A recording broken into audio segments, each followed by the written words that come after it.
So as of late, we've identified that the machine has been selecting the more skillful fighter. Pro Schmo community, here we go. Fade of the week. Hey, listen, all we do is take Jacob's lock of the week from WeWantPicks.com and we apply it to our machine learning system. So as of late, we've identified that the machine has been selecting the more skillful fighter. Okay, the fighter with more proven ability, the fighter that could potentially win the fight 3 or 4 out of 5 times, right?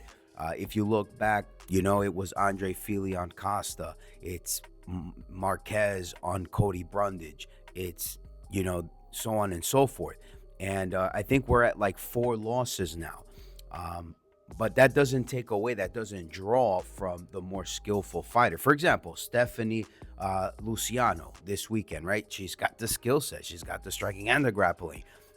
Most would say she won the fight, but others wanted to give it to Sam Hughes because she was forward pressure. She was relentless despite wearing all the damage. No problem. It is what it is. But, again, 3, 4 out of 5 fights, that Luciano's winning that fight, right? So what we have to do now, and we just have to wait until the algorithm for Jacob is suspended, which means take a loss, right?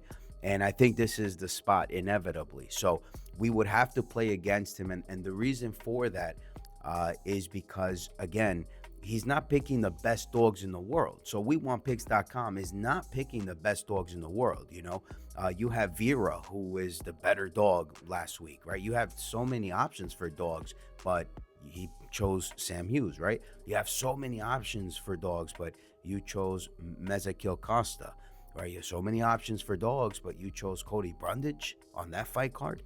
If you guys understand where I'm coming from, again, our machine learning system is applying the more skillful fighter for the winning side.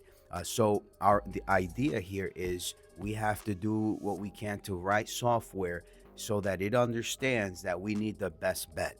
And for that, we have to have a better price. We have to have the public's action. Okay, so we need a number on that, and we do.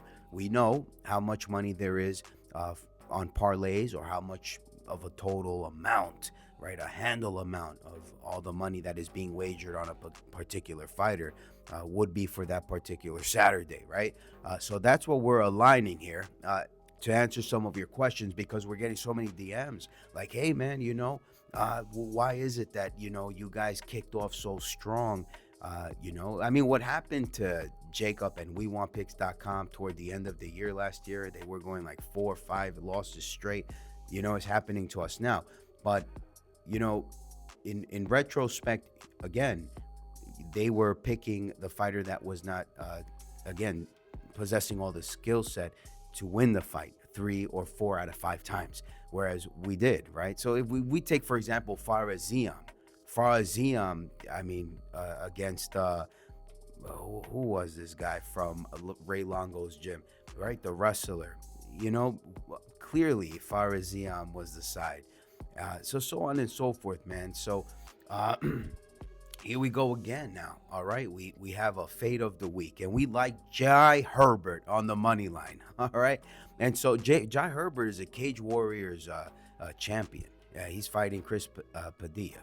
If anyone knows anything about why the UFC signs these regional fighters, actually, Gabe Green was supposed to fight James Yontop, and Chris Padilla took the fight on short notice. Gabe, if you know anything about Gabe Green, he submitted Chris Padilla. He submitted him. I think it was a round 1 submission. He's got great submissions, this guy, Gabe Green. At lightweight, Chris Padilla, I think, is too undersized. And he got submitted, and Gabe Green was getting matched to fight. But James Yontop, despite, getting that layup, they thought, well, here we go. Chris Padilla from the regional scene.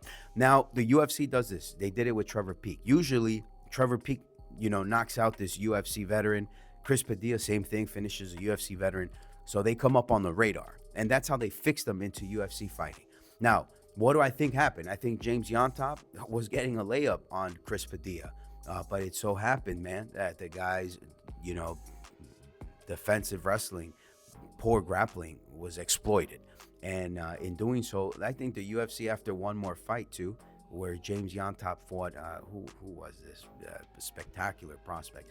Got cut because he lost the fight. But it's really to just get that skill set going, right? He needs to develop some defensive grappling because his striking is phenomenal, right? I think you guys would agree. James Yontop's striking is crazy. All right, so here we go. Jai Herbert. Jai Herbert, man. This guy is a great striker. He's got sting to his jab. He likes to, find his jab. He's can clinch you in the tie clinch, circle off, and finish, with a few shots there that could devastate.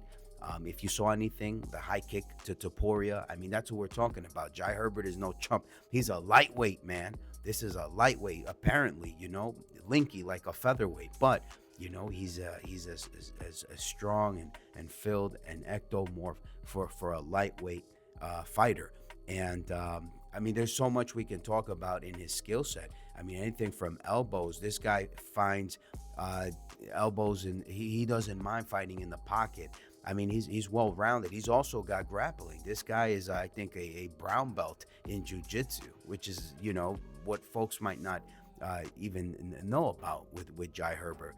So I think that it's far-fetched to say Chris Padilla on the money line, despite, Jai Herbert being 36 years old. We see a lot of fighters who are aging, but, this is a talented fighter. I mean, on the regional promotion, on the regional scene, he was a champion. Yeah, I don't want to do him a disservice, downplay him, downgrade him, any of these fighters in any way. But, the fate of the week is definitely Chris Padilla, and we're locking in with Jai Herbert for UFC London O2 Arena. And here we go, baby. Jai Herbert, Chris Padilla. All right, 29 years of age. Chris Padilla will bounce back. He's got a great contract. Jai Herbert just signed 4 more years. 4 more years with the UFC. That just goes to show you there's potential. I hope, he wins here and then he gets his rematch with Ilia Topuria. Could you imagine that? They say, hey, Ilia Topuria, you are not getting no title eliminator fight. You're fighting the rematch with Jai Herbert because that was the most risk you took at lightweight. That would be wild. But again, Jai Herbert on the money line, the 36-year-old against Chris Padilla. Chris Taco Padilla. You heard it here first. If you want more details, all you do is visit proschmobets.com, click on Lock of the Week, and you can read more about what we're doing.